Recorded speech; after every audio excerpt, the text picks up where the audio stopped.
Okay, so roll call. Sorry, Director Carpenter. Here. Director Solano. Here. Director Corrali. Present. Director Bernstein. Present. Thank you. We Okay. have a quorum. Pledge of allegiance. On this side. Yep. Pledge allegiance to the Flag flag of the United States of America and to the republic for which it stands, one nation, under God, indivisible, with liberty and justice for all. Public comment number one. This is for comments not related to the items on the agenda, and we will also have public comment for items on the agenda if anyone wants to make them. Are there any members of the public that wish to comment? Okay, we then go to our regular agenda. We have a tabled item that actually began at our September meeting, was continued to our October meeting, and is now back on the table for our October 17th meeting. The procedure at this point, as I understand it, I haven't had a chance, didn't think to discuss this with Lauren, but we tentatively agreed at the last meeting that the person that we wished to elect was Robert Jones. And then we paused the proceedings in order to do background checks. So I would entertain a motion. I'll move. Second. I'll move to appoint, is that the motion? Yep, that's Yep. fine. I'd like to move to appoint Robert Jones to the Menlo Park Fire Protection District Board effective. Is there any discussion or are there any questions that people would like to ask? I have I had just, Let me just start with oh, Rob. sorry. I do not. I think it's a great choice. Thank you. Virginia? Yeah, I just have one thing in reference to the staff report.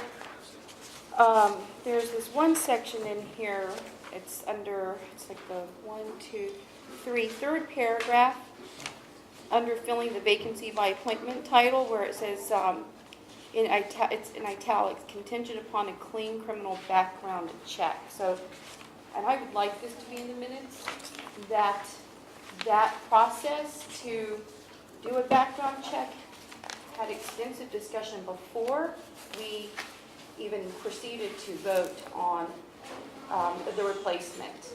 Because I don't want our newest director to feel like he was singled out, because he was not. He was, in my opinion, the most qualified candidate. So I would like that to be reflected in the minutes. Thank you. Thank you.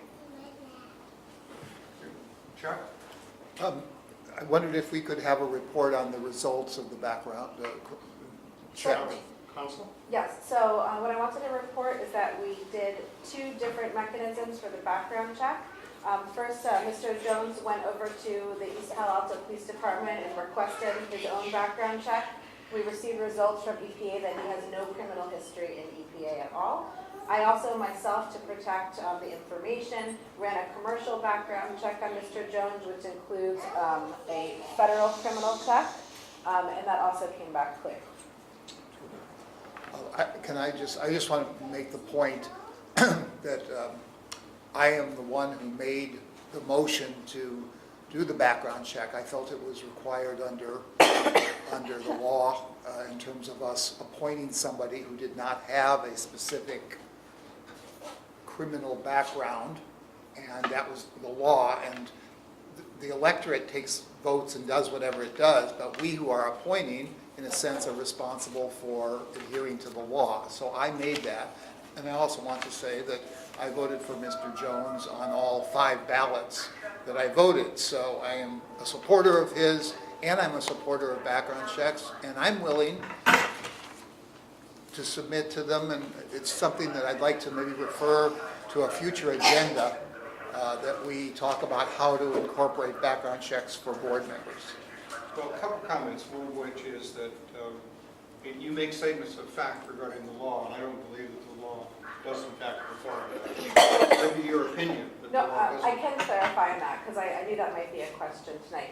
So in 2012, there was an addition made to the California Elections Code regarding qualifications for any state or local position that you were elected to. And what that says, I can actually just read it to you, because that might be easier.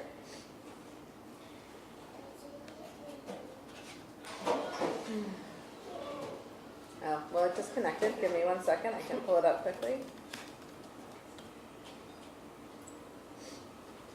It talks about specific crimes. So it's looking at convictions of felonies, including accepting or giving or offering to give any bribe, the embezzlement of public money, extortion or theft of public money, perjury or conspiracy to commit any of those crimes.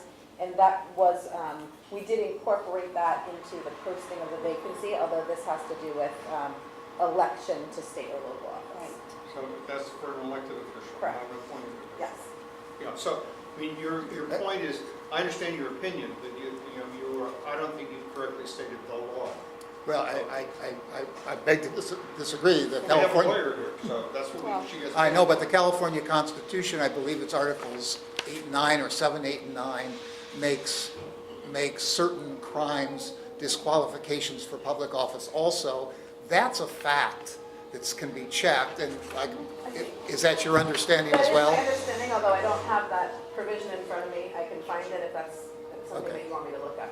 But I just want to be clear that this is not fake news or fake opinion. This is based on a reading of the Constitution, which anybody could do. So, Well, it's based on your opinion. And what I think I would urge the board to do, we tend to be incredibly casual about it. When we review the board policy manual, we just ignore a whole bunch of things. And then when we come to a specific fact, we say, oh my God, this isn't right. We will have an annual review of the board policy manual. And I would just encourage you to keep good notes on the things that you'd like to have changed in the board policy manual and make sure that they get put on the agenda. Great, let's vote. And the minutes will show why I didn't vote for it.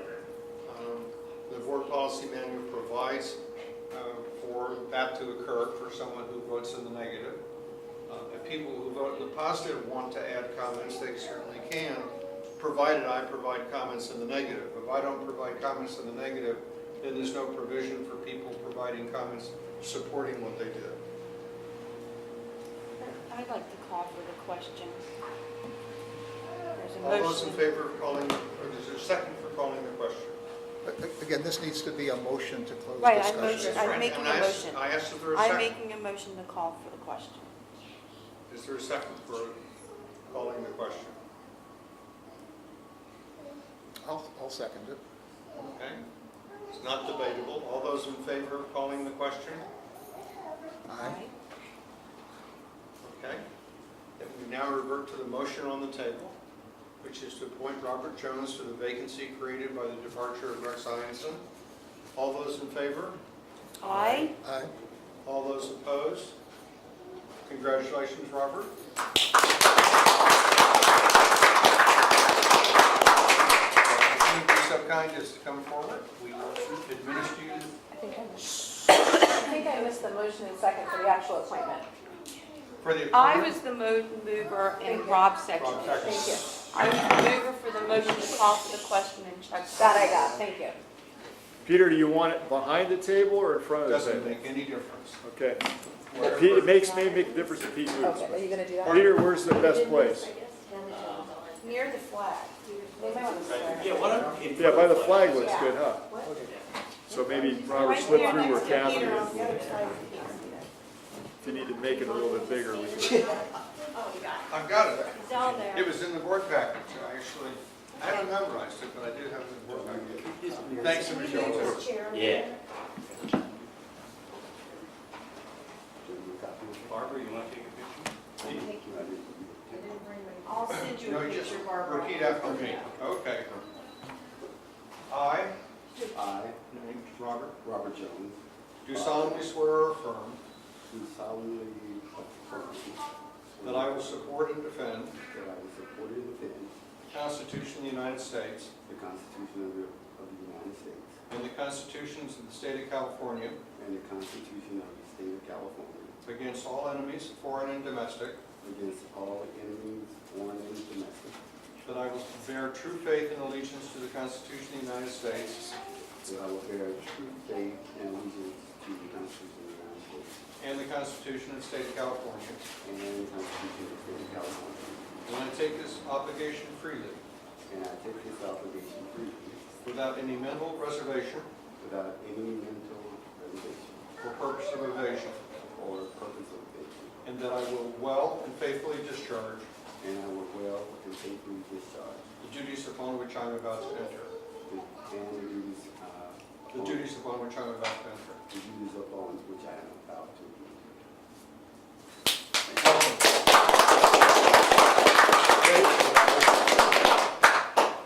Director, Mr. President, so Peter, they have, yeah, we need a picture, but Peter needs kind of a redo on the hands up. Yeah, we have. Because we got the light down is, as- oh, right on. Okay. We got. And I can get rid of the paper then. Which one? So, which You way? need to move forward this straight line on this back. Oh my God, it's There you go. No, head. So hands up, right? Yeah. Got it? Okay. And, okay. Okay, now all the board Yeah. members though, right? for the You want to photo. get us all together? Yeah. Yep. Okay. Robert, there's a shadow light Yeah. around. You want to do it in front of the people? State of California, Peter? Would you need that one Yeah. photo? That flag Or just instead. move this flag. Can we Take this flag and put it over there. So just pull it out of the holder, the flag, and switch it with the California flag. You already did? Barbara, are you good? You good? Good, Peter. Oh, I did take a picture last week. Just Please go my actual. Great, great. It's like. We're gonna do that. Maybe a violation of some, Agree. there you go. You were in violation for several months, then we fixed it. Can we get this chart?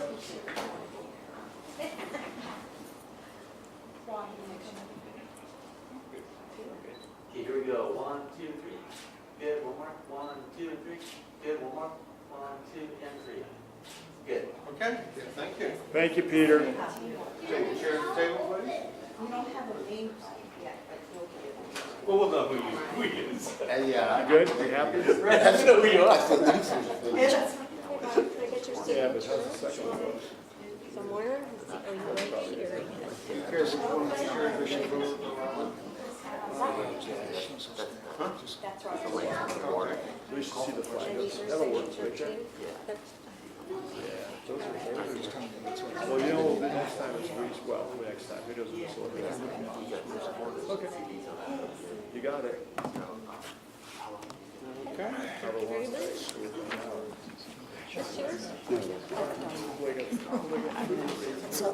Of course. Director Jones has the floor. Oh, just what? I just want to say something very short. People that know me know that I'm very long-winded, but I'm going to get short. I want to thank you, Peter, and the rest of the board members for having your confidence in me. I look forward to working with each one of you on different issues, or just in kind of casual conversation about what the district purpose is and what direction the district go on. I want to thank my family for coming out, especially my two little munchkins right here. They kind of are hearts right now. Chief, I look forward to working with you and your staff, and also my friend Henry Organ, who's been around me for almost 40 years. He used to be at Stanford University, doing a lot of work there over at Stanford before he retired. So thank you all, and I look forward, and it's a great honor. And this is what he's going to start. See, that's what he's going to. He will get to carry with him. Look at his eyes. He's so excited. And it's real too. That'll be his. He'll have one with his picture on that side. Stickers. Okay. Item number 2. Consider for approval an impact fee agreement with Leland Stanford Junior University. So moved. Is there a second? Second. Okay, Rob, discussion. Actually, excuse me. Robert, discussion. Start on this side. Discussion? I read through the packet, and it looks like, I think I understand the issues in terms of the impact fees based upon the assessment that Menlo Park, because of the work is, because the project is in Menlo Park. And I think I understand what is needed, so. Okay, Ron? Chief, thanks for going back to the well again for us. It's an interesting journey. Well, thank you for doing that, and thanks for coming up with the final result. You bet. Virginia? I do have a question for Harold. Harold, I know that in the paper recently, there's a whole discussion about Stanford's expansion that is now going back to the Santa Clara County Planning Commission, I think, and there was halted that discussion based on Councilmember Mueller's request or need. In there at all in terms of possible impact fees if that project is supposed to, if that project moves forward? So we talking about on the campus or within the fire district? Well, I think if part of it, and that's kind of what I'm a little murky about, I think part of it goes into Menlo Park. If I don't know, I mean, that's, So we didn't, let me, I think the Daily Post and the Almanac yeah, let me that. Unless kinda it's do a- 21, I don't think it's let me do a 2130. 40,000-foot flyover real quick, and hopefully that'll answer the broad brush questions. But, as you know, you asked us to go back based upon things that we had heard and see if we could, do better on the deal. But, and we did, because essentially you got Sand Hill Road in there, Right. which wasn't in there before. We had some pretty honest discussions with Stanford, and they had some pretty honest discussions with us. And at the end of the day, the impact fees are the impact fees that we calculated. It's for projects in the district, and it's for projects that are coming to fruition at the point in which it makes sense for those to be in front of you. It doesn't address future projects. It doesn't address, issues that are in Palo Alto. It addresses specific issues in Menlo Park. I know that Stanford worked with the school district, and the theory or rationale behind that was that obviously they're an educational institution as well. And so they felt like they needed to do a little better, which I believe that they did. And it was hard to argue that. So at the end of the day, I think where we were successful was to couple this with what will be the Sand Hill Road project. And, it's in line with what Director Bernstein asked, is it in line with what we did with Facebook? It's the same calculations. So there's a formula, we used it, and that's what we came up with.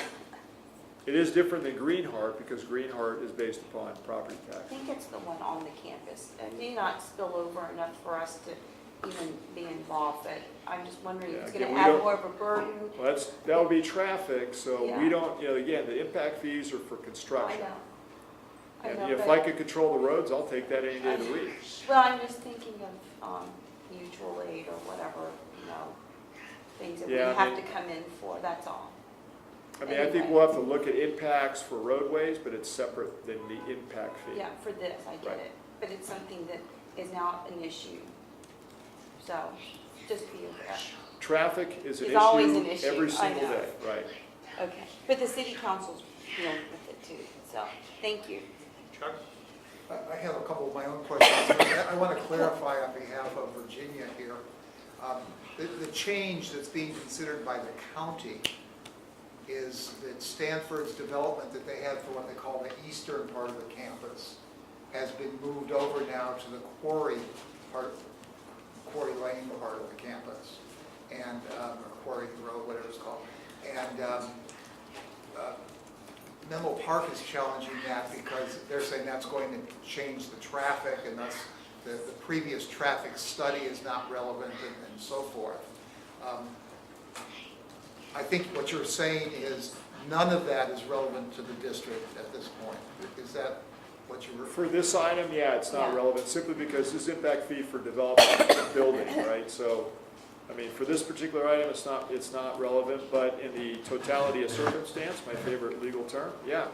Yeah. For the broader brush, I mean, the more traffic, the more development, depending upon what they do or don't do, you know, it's not just Stanford, it would be Menlo Park as well. And you gotta kind of take it, the shoe and put it on both feet, it's what they're doing. So if they're narrowing roads in advance of things like that, not making roadways, you know, better for their own traffic, it's just gonna have a potentially have a compounding effect. Okay, I have about 3 or 4 questions I'd like to ask. Okay, it's a about. 5-minute limit. Yeah, I want to see that. You got 2 minutes left. And then we'll go through another rotation. Okay. On page 2 of this agreement, I'm not doubting, let me just say, Chief, the words were slightly ambiguous, and I just want to make sure that I have an absolutely clear understanding. What it said is it followed, the word follows or followed, I don't remember which tense, follows or followed the impact fee schedule that we've established and so forth. But what I don't understand on page 2, if you look at number 1 here, it's about 2/3 of the way down. It talks about this fee is estimated at $197,213, and then it says, which does not include an annual escalator equal to the change in this index. And my question to you is, did the impact fee schedule we had call for an adjustment based on the index or not? I guess I don't understand how we can be compliant with the fee schedule if we're excluding something from the fee schedule. Well, I know that, like, I don't know if this exactly answers your question, but I know that the agreement that we've come to with Stanford includes the escalation amount. So this number is probably a little bit lower than what the actual number will be. I see. So, okay. So you're saying that that number doesn't include it, but what they will pay will include it. That's how I understand it. Okay. And we historically have done that. We did that with the Bohannon project. Okay, because that's fine. That's It's fine. been sat for so many years, right? Okay, and that was my second question, because you're talking about the greater of 200,000. Right. And I'm saying, well, wait a minute, I thought it was 197,000. What is the exact number here and so forth? Okay, and then I have just one other question here, and this relates to the fees under enforcement on page 3, legal fees. That's definitely your. I like this provision. It's something that I asked for at our last meeting, that I thought in our agreements with agencies, we should include some sort of a fee thing. But it's directed to you, Yep. Lauren. We haven't really said anywhere here that this contract authorizes the payment for fees. Do we need to say that, or is this sufficient wording to allow an arbitrator to award fees? This is sufficient, yes. Thank you. Good question. My round of questioning. I would just like to answer some of the questions that have been raised.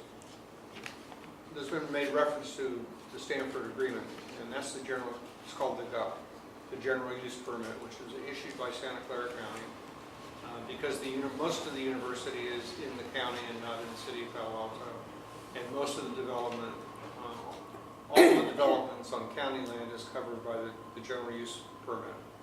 And what's now being reviewed is that Stanford's gone back to the county and said, we want some changes to the GUP, and that process is taking place. And Menlo Park is not, quote, a participant in it. They're certainly an interested party. The second thing I'd like to do is to follow up on the sort of the issue that you raised.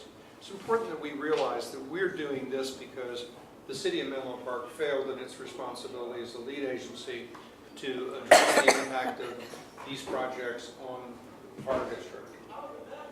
And interestingly, the city of Menlo Park took it upon themselves to negotiate on behalf of the school districts a very good payment.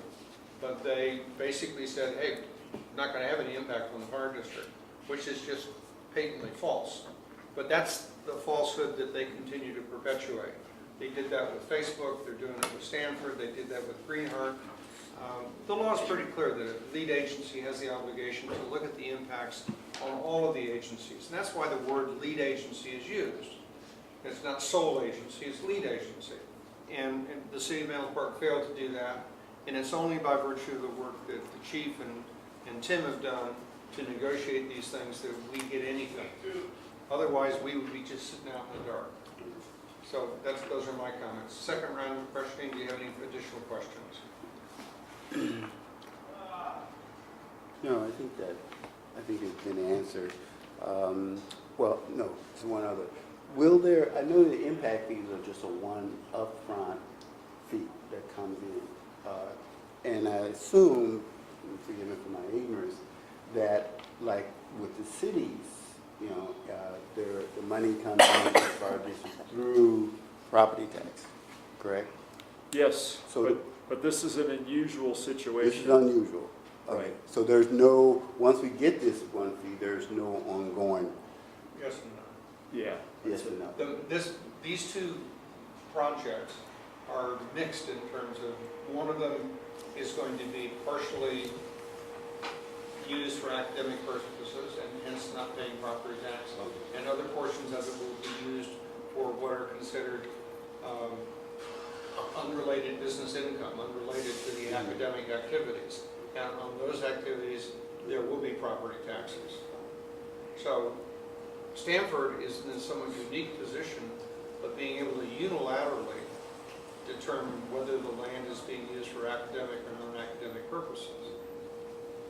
So I assume there's a monitoring system set in place to kind of see which is, when it's used for this non-academic purpose and when it's used for academic purpose.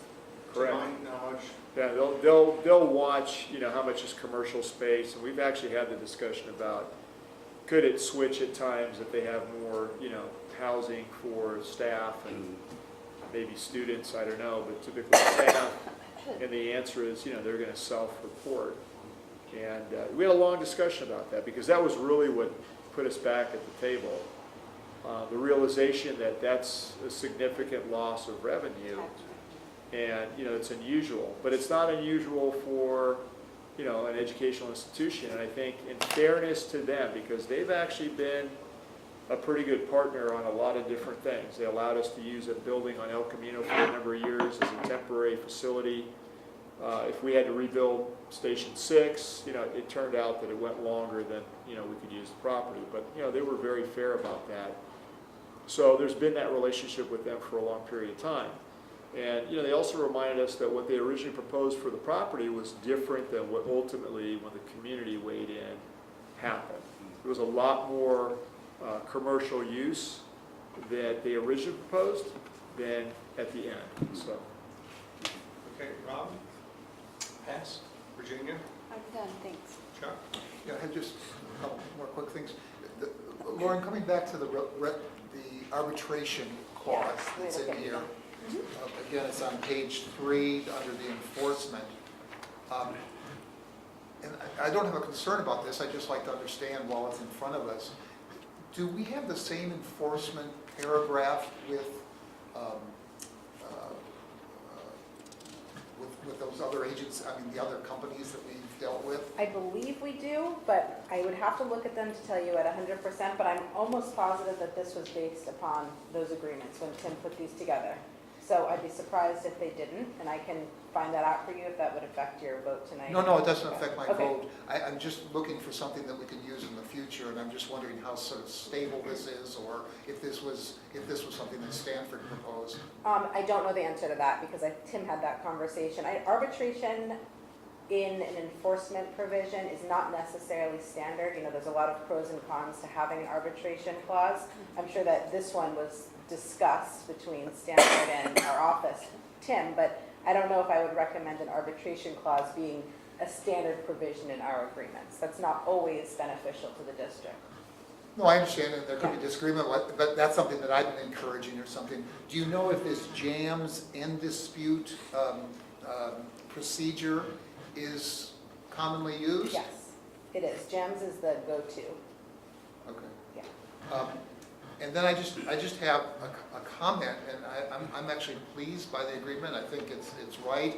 I would have been very concerned if we had somehow given Stanford a discount over you know, businesses and things like that. I think they need to pay their fair share. They're getting their discount for you know, academic purposes.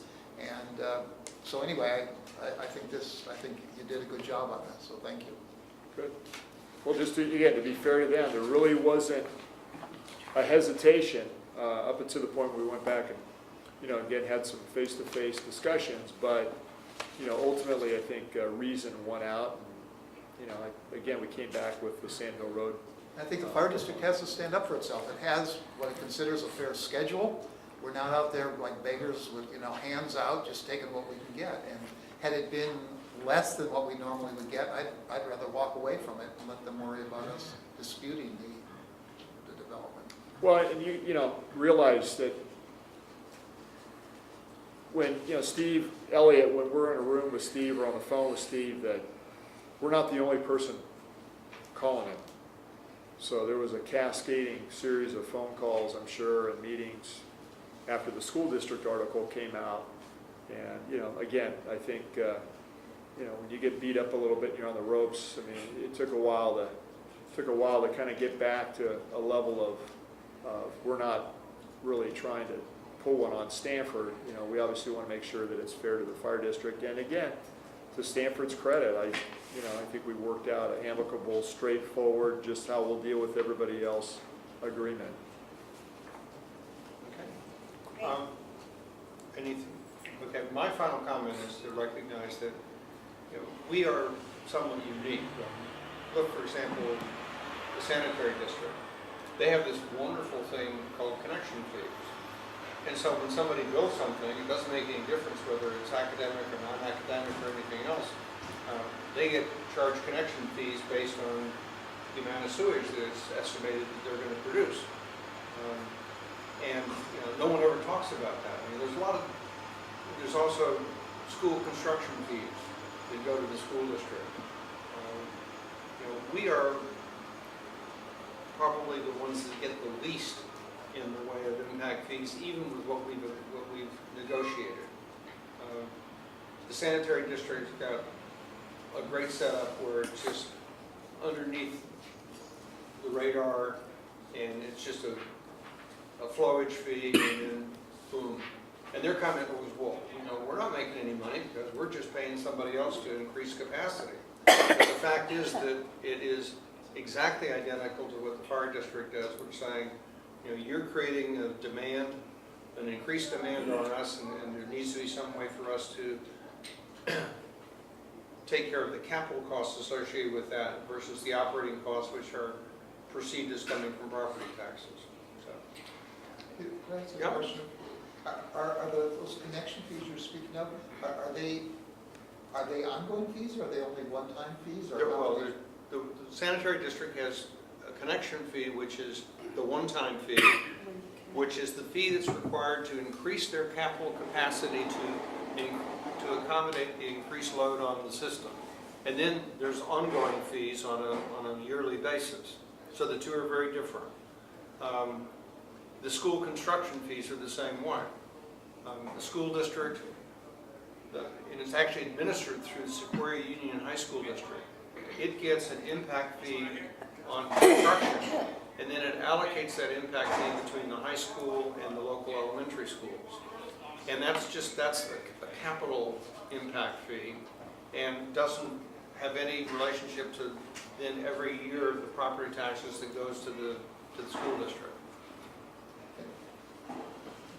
We're able, though, to charge anything in terms of the plans, Chief, anything that were in the plans that relate to inspections or approvals of plans by Stanford, that's of course reimbursed. Right, that would be the normal process. And do we have an annual fee for inspections or anything like that are imposed on businesses? No, because the board has decided to waive the fee for the engine companies, if that's who would inspect, like the office building. If it's more of a specialized structure, then depending upon what that criteria is, there could be a fee by fire prevention. But typically, inspections, at least the engine company level, are waived. Okay. We have a motion and a second. Are there more questions? No? Okay. All those in favor? Aye. Aye. Aye. All opposed? Okay. Item number 3, consider for approval the temporary loan of modular fire department structures to the Santa Rosa Fire Department. So moved. Second? Okay. Chief? Well, directors, I think the report kind of speaks for itself. I mean, this was actually Chief Mara's idea and discussion with, the drones flying over the fire station and subsequently finding the video clip on the news about what happened. And then it's even worse than that because the station that they occupied before they opened the new one also burned. So the old station and the new station both burned down, which means they have no quarters in a part of the town that obviously one area is significantly damaged and burned out, which creates its own set of problems. But even the secondary or older facility is an area they currently can't even use. So, I think, Ben's suggestion, we sat at lunch and talked about it and batted it around and looked at time schedules, looked at space needs, talked about, availability and what we could do. It seemed like the right thing to offer up, but I wanted to run it through you. I don't see it as having a negative effect on our projects. Specifically, we would need this for Fire Station 4, but as you know, Fire Station 4 is after Station 1, and we're not even, quite there yet. We're almost there to at least start phasing the area that once we're successful with the Catholic Seminary, can start on that portion, because that would not disrupt the workings of the station. So in a phasing, time sequenced, broad brush look, we don't see any issue with what we're going to do. Robert? Or propose. Just one question. Is it my understanding that there was 3 different possible options, loan, lease, or purchase? Correct. Have you decided which direction you want to go? So we've had preliminary discussions with them. They don't know which way they're going to go yet. Now, the fire department, because it's a city department, has their feelings, but they have to work back through a city manager that then works back through a council. So, it's not as easy as the fire district where it's a little bit straighter line. So they're extremely interested. They would love to be able to do that, but until we get into that realm, city attorneys and who knows what else, right? Yeah, the city attorneys. But I put all 3 just because it could be a combination of any one of those. Rob? Well, Peter, it's just, I don't know how to, this type of contribution that we're going to be making, it's like stellar, it's awesome, it's a true team professionalism between 2 agencies, and I think your staff needs to be commended for coming up with this recommendation. So, okay. Virginia? And I would agree with Rob on that. I think it's a great idea that we're helping in this terrible, one of the worst fires in California history, and certainly the worst fire in Northern California history. I just had a question about the fiscal impact. I guess because you don't know which way you're going to go, we don't know what the fiscal impact will be. This is just a guideline as to what it costs and everything, right? Yeah, and the clarity I wanted to give you, and I hope I wrote it Well, it correctly. wasn't clear what we were going to gain financially or not. So when we purchased that unit, and if you look at the total amount, 340 some odd thousand, I think it was. Just under. So I want to 350. make it clear, because when I wrote this and I read it, and I thought, I hope you don't misconstrue it. The additional 70,000 plus was what was, if you took and subtracted that from the 340, what the bill would have been if we just rented it. Right. So we paid the additional 70 and decided to own it. So technically, the impact for us to purchase was $74,000, I think, $1,000 is what it says in there. That's, so I didn't want you to think it was 300 some odd. If we'd have rented it, turned it back in. Well, it looked like that. Right, and so I wanted interpreted to clarify that because I read it again, it was late, and I'm like, I hope that comes across. Yeah, our impact financially is we paid $70,000 plus to purchase. If we'd have rented, it would have cost us 200, what's that, 60,000, somewhere in there. Great, thanks. And we wouldn't have bought the trailer. Yeah, thanks for the clarification. Chuck? And a couple things. I think it's a good idea. But we're also dealing with a $400,000 asset here, and I think we as a board should be responsible about that. I'd like to ask, I support doing something, and I think potentially it's good for them. It seems to be good for us in a way, because we don't need it. We don't need to be storing it if we don't need it. But I feel uncomfortable authorizing just one person to dispose of a $400,000 asset. So I was wondering if you could sort of perhaps work with a sense of the board and then come back with whatever the final deal is for approval. Sure. Just so, because it's like a blank check right now, and it troubles me to vote for a blank check. But do we want to? Well, how Yeah, soon I'd do like they to make need it? an amendment. Yeah. I'd like to propose an amendment to the motion that we authorize the chief to loan these two structures to the Santa Rosa Yeah. Fire Department for a period not to exceed 2 years, with the understanding that if they need it longer, he'll come back to us. Is there a second? I'll second that. And let me just speak to the motion. I remember after 9/11, all the agencies around the country who contributed things to, and the New York Fire Department, which lost a tremendous amount, not only of people, but equipment, et cetera. And it was a great outpouring, and it was done, I think, almost without exception, either giving things to the New York Fire Department or loaning stuff to them to get them back on their feet. And the purpose of my amendment to the motion is to say, look, we have these assets sitting here, we're not using them. And for at least the period of the next 2 years, we have no intention of using them. Let's get them up there as quickly as possible. Right. And then you can come back to us if they want them longer, you know, and make a recommendation that we either sell it to them or extend the loan or rent it to them or something like that. I like that. That's good. Rob? Yeah, I like that. I like I that. had actually not finished my comments. Well, I'll come back to you, Robert. I'll yield to it. We've got another motion on the table now, so it's a I know, different but discussion. you interrupted me to make your motion. And I did. But I was asking questions, Yeah. and Okay, go right ahead. Thank you. Let's see, you've got 2 minutes left.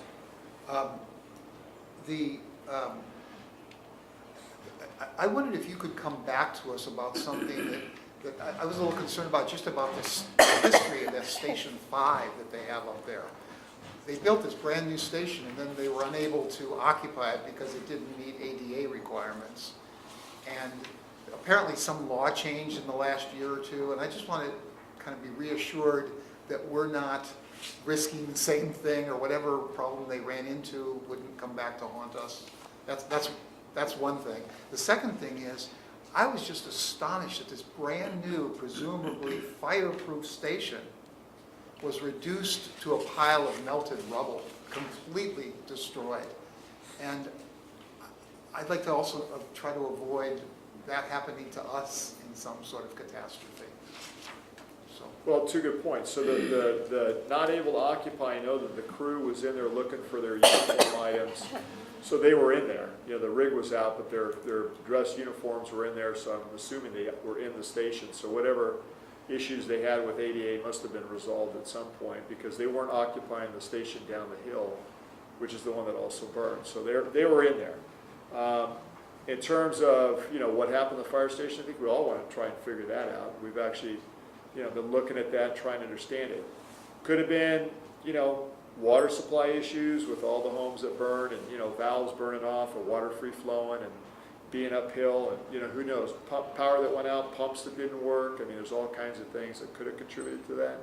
But certainly, definitely something to think about in general with building construction, right? A fire, typically we're good at controlling things on the inside and suppressing, not necessarily coming from the outside, especially something like this, which is, you know, unprecedented.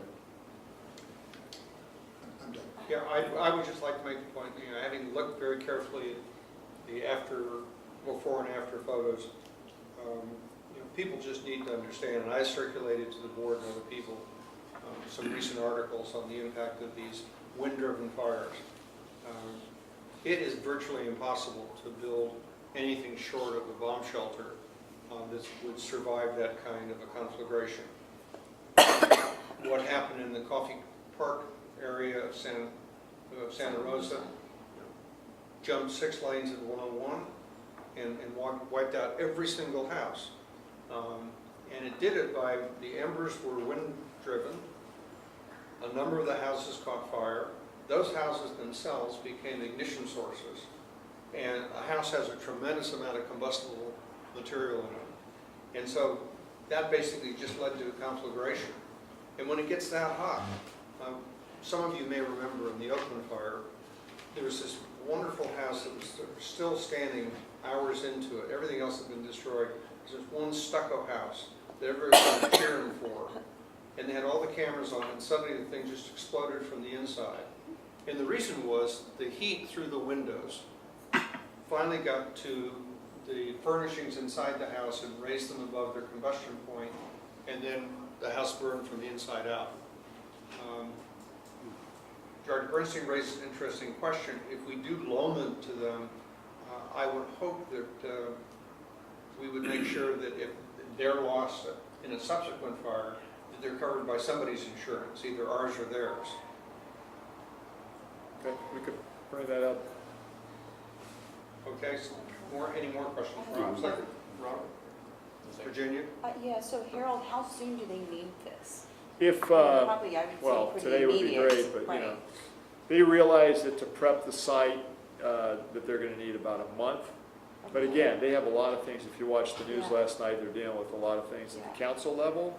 So I don't know when this is going before them. I told them I'd give an answer to them this evening or tomorrow regarding the possibility being a real possibility. So I'm sure we'll hear, you know, within a week or two, or, you know, what's going on. Great, thanks. Okay, Chuck? Yeah, I just have two more things. Just looking at the building, and we've used these before in our schools, it looks like you have maybe 4 or 5 truckloads of stuff here. It's probably gonna be 2 transports for the trailers, because it's split in half currently. It's stored down at Station 77. We didn't want to store them at the rescue site because of vandalism. And, we just got into them to inspect them. They did well through the winter, so we're good there. And, you know, they would have to pay for the transport, the setup.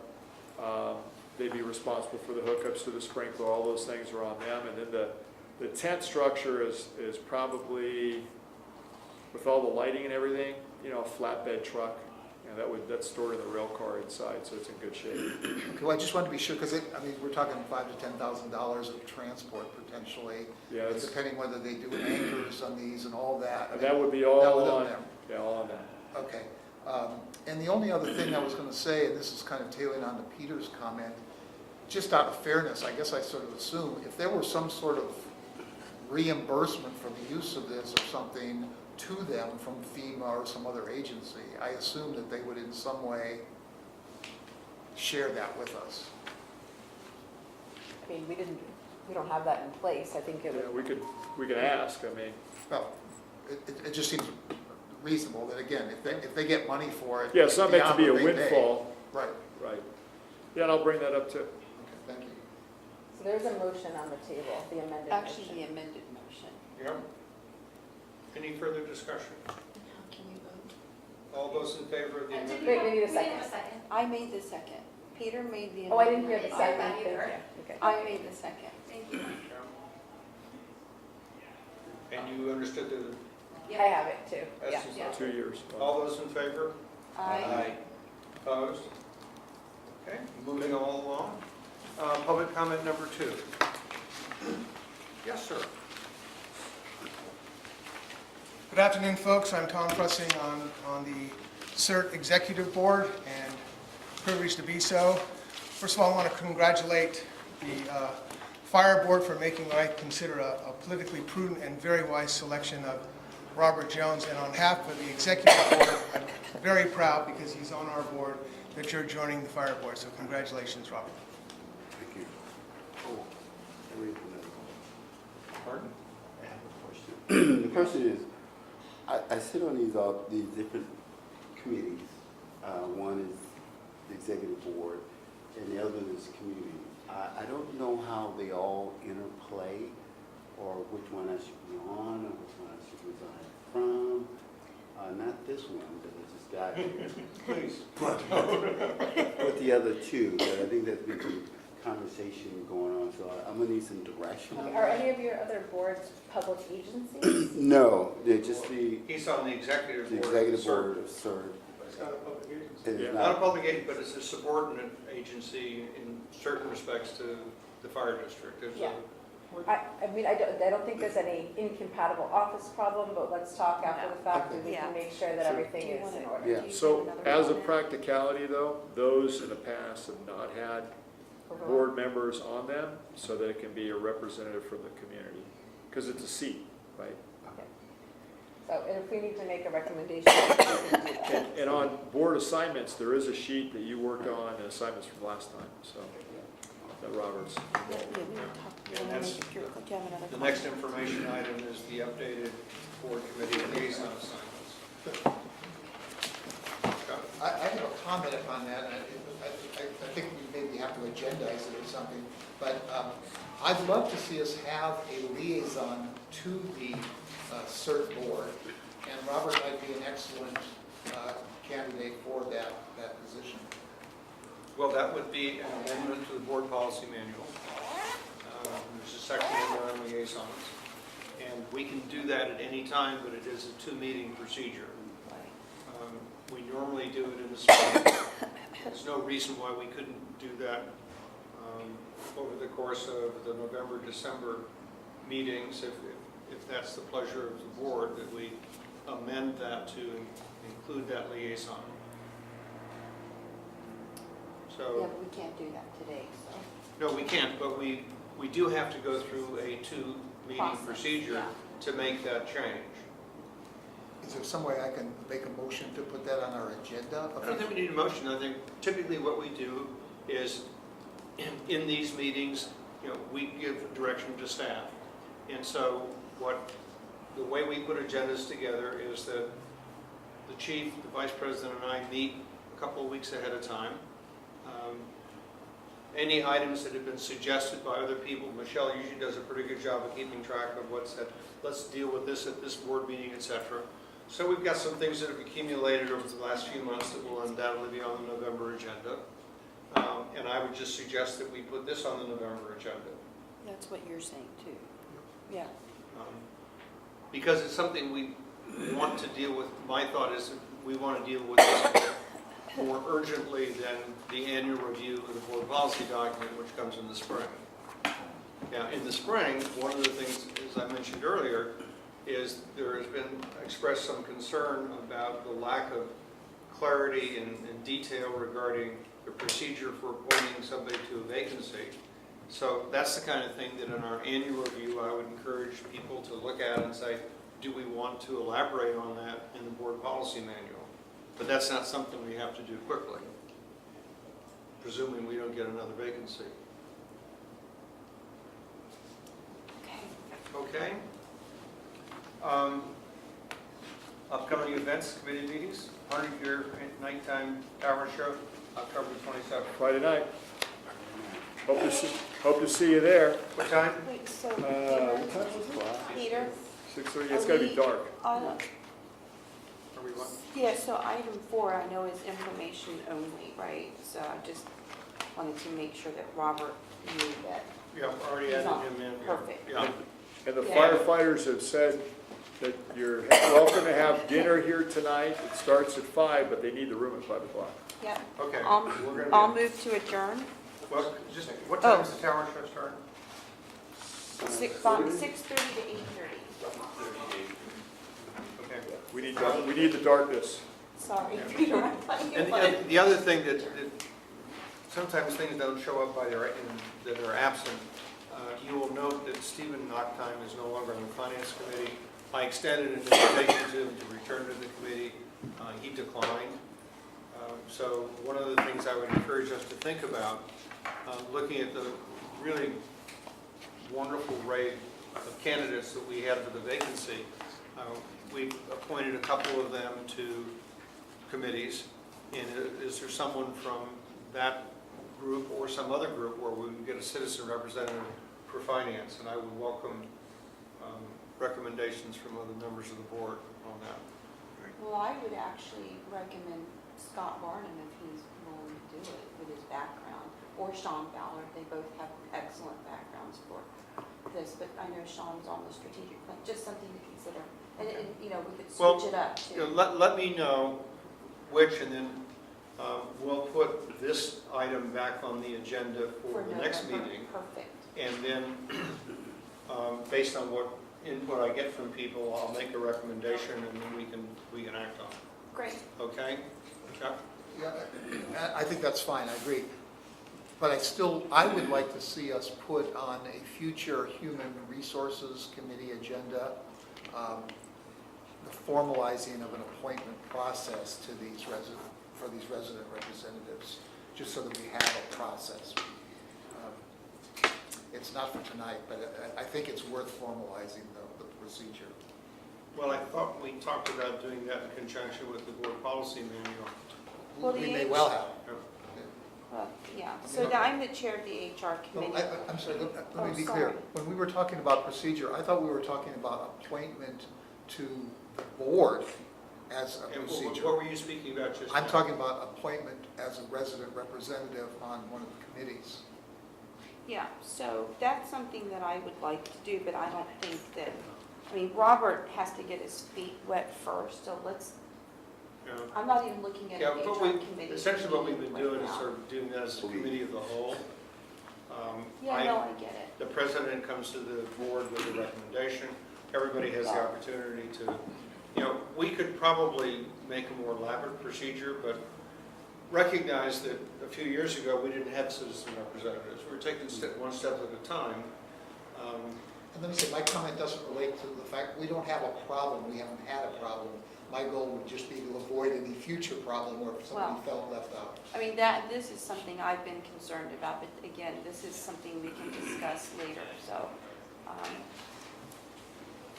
The firefighters need the room at 5. Yeah. 3 minutes So- or 2 minutes. Actually, one I'd half. like, 1 minute.